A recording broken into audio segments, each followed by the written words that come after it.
Welcome to module 1 of lecture 7. In the last module, we took a look at when are two operations said to be compatible.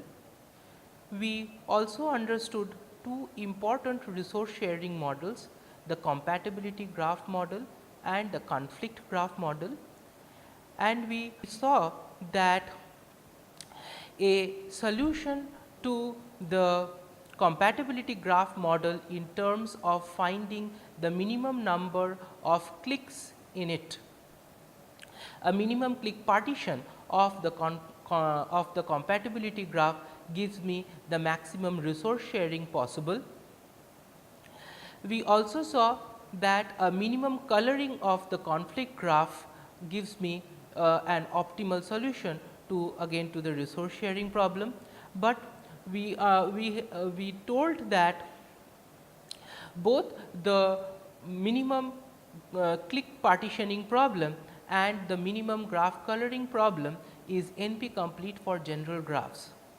Then we understood that there are a few special classes of graphs, that are chordal graphs, interval graphs, and comparability graphs, for which these problems have polynomial time optimal solutions. We understood that the compatibility graph corresponding to the operations within a simple data flow graph within a basic block can be modeled as an interval graph. Why? Because each operation in an operation within a single operation constraints graph within a basic block can be modeled as single continuous intervals from the start of its execution to the end of its execution, and hence the corresponding conflict and compatibility graph with respect to this scheduled operation constraint graph can be modeled as interval graphs. As we said, next after understanding the resource sharing models, we will study algorithms for resource allocation. We said that interval graphs gives us easy algorithms for graph coloring in polynomial time, and these are optimal solutions. We will study one of these algorithms in this lecture, but before that we will understand the resource minimization problem. We will understand the resource minimization problem can also be mapped as a graph coloring over interval graphs, and hence the same graph coloring algorithm can be used both for functional unit minimization, that means maximization of resource sharing among functional units, and maximization of resource sharing among registers as well. And hence, before going to the actual coloring for interval graphs, going to the actual algorithm for coloring interval graphs, we will first understand the register minimization problem. The problem is to minimize the number of temporary registers used. So, we see that there are 4 independent variables here, x, y, z, w, and hence 4 registers will anyhow, 4 hardware registers will anyhow be required to store these variables. So, for these operations to be scheduled in time step 1, before time step 1 is activated, x, y, z, w must be in different hardware registers for these operations to execute correctly. Now, that is out of our control. However, these temporary registers, we said that the output of the operations are floated on temporary registers. So, each operation is floated on a different temporary registers at the output of the scheduling step. Now, the register minimization problem is to minimize the number of hardware registers that are required to allocate these temporary registers. So, these temporary registers must be allocated to hardware registers as well, right, when I actually implement the schedule, and hence I want to reuse a given hardware registers for as many temporary registers as is possible. This is how I do register minimization. So, what are the properties of temporary registers? At any C step, a temporary register may appear only once on the LHS when it is written and multiple times on the RHS when it is read. For example, this temporary register T1 is written in time step 1 because it is at the output of operation 1. Subsequently, this temporary register has been read in time step 2. So, it is read by this multiplication operation here and this addition operation here. This T1 is read in both these operations and both these operations are in time step 2. Right. If we take another example, let us take T2. So, T2 is written to in time step 1 and is read in time step 2 by this multiplication operator and is read in time step 3 by this multiplication operator. So, a temporary register will occur at most once on the left hand side of a register transfer and will appear and may appear multiple times on the RHS of a register transfer. And each register therefore has a distinct lifetime interval from its first definition to its last use, and hence these temporary registers can be mapped to distinct intervals. So, what do we infer from all these intervals?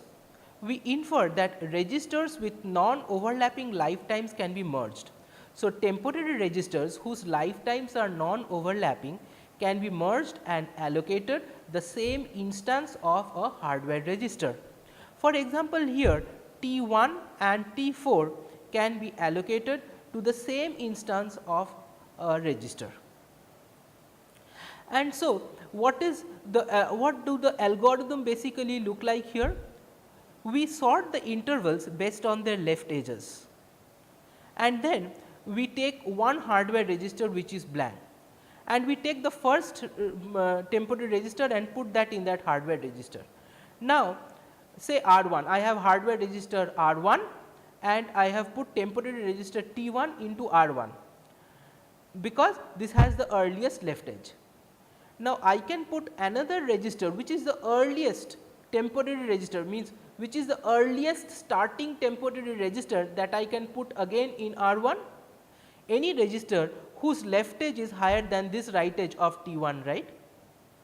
So, therefore, T4 is one such, T4 is the next such earliest starting temporary register which can be allocated to R1. Similarly, I can also allocate T6 to R1 because T4 and T6 are non-overlapping, the intervals are non-overlapping. So, I can put into R1 T1, T4 and T6. I can even put T7 into R1. So, therefore, the same register R1 can be used to hold T1, T4, T6 and T7. Likewise, then all these when I have already allocated a set of temporary registers to a given hardware registers, I now remove all these registers from consideration. From the remaining, so no remaining temporary register can be allocated to the hardware register R1. So, I put aside R1 with its allocation T1, T4, T6 and T7.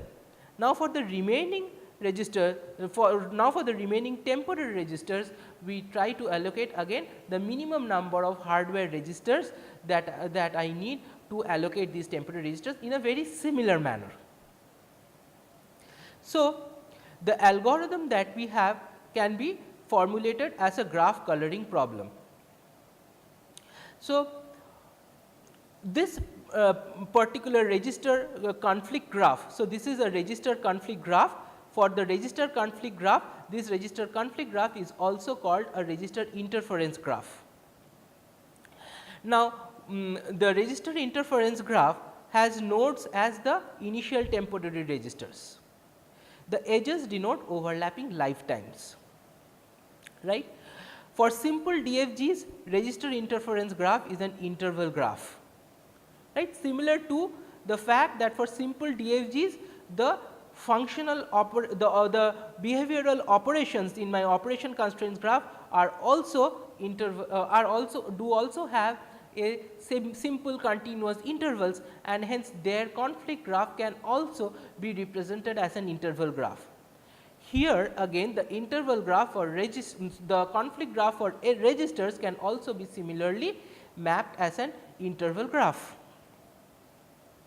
Now, as we said, the generic problem is NP complete. However, for interval graphs the optimal problem can be solved in polynomial time. The optimal graph coloring can be solved in polynomial time, and in fact in n log n time, and that also in n log n time, because prior to the algorithm I need to sort the left edges of all the temporary registers in a list.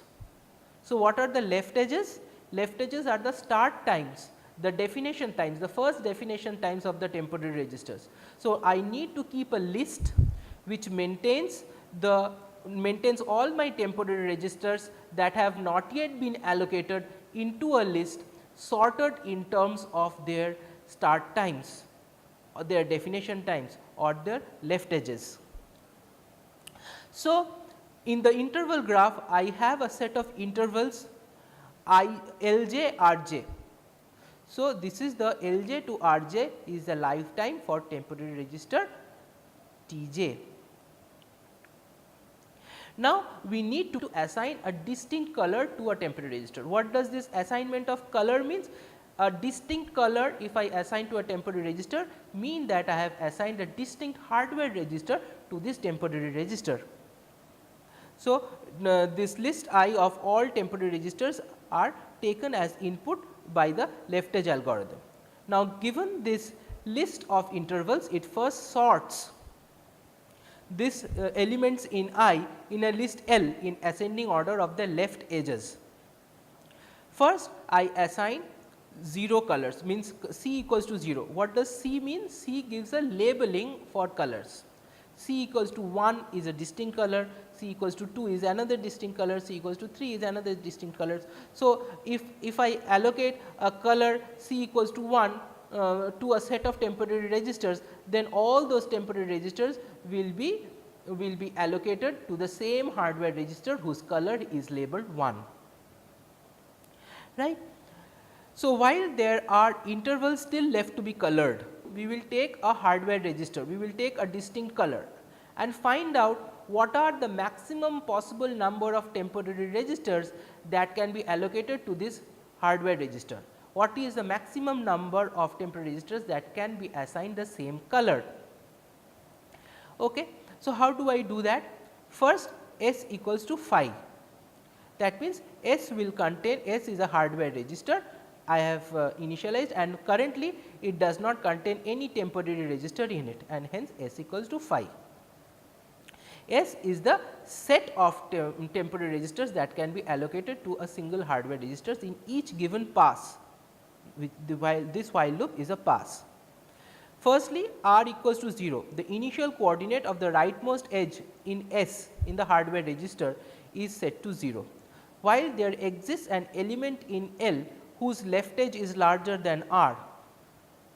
That means that I want to find a left edge in the list L, and in the list L all my left edges are sorted in increasing order. The first left edge beyond the value R in the register set in the hardware register defined by S currently is the register which I can allocate next to S. So, small s is the first element in list L with Ls greater than R. Then S equals to S union small s. That means, I include this register small s in the current set, in the current hardware register being considered for allocation, that is capital S. Then I change R equals to Rs. So, now I change the rightmost edge in my hardware register R to the right edge of the current temporary register that I have just allocated to S, because the next temporary register that can be allocated to S will have a left edge which is greater than Rs. Otherwise, their intervals will be overlapping and I will not be able to allocate in the same hardware register.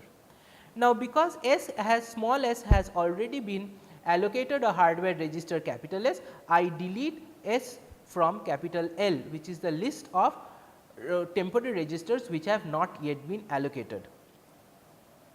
And then I assign the color, I assign C equals to C plus 1 a labeling of color to capital S, that is a hardware register. Okay. So, label all elements of S with color C, right. So, then all these temporary registers are allocated to the same hardware register having color C. This loop will then continue until all temporary registers have been allocated hardware registers. So, like we have applied this problem for register minimization, I can likewise apply this problem for functional unit minimization as well. In that case, for each type of operations that are schedulable by the same type of functional unit, I will have to run this algorithm once to obtain the minimum number of functional unit instances that are required to allocate the behavioral operations of that type. So, this algorithm can be applied to both functional unit minimization as well as register minimization. With an understanding of the left edge algorithm, we come to the end of module 1 of lecture 7.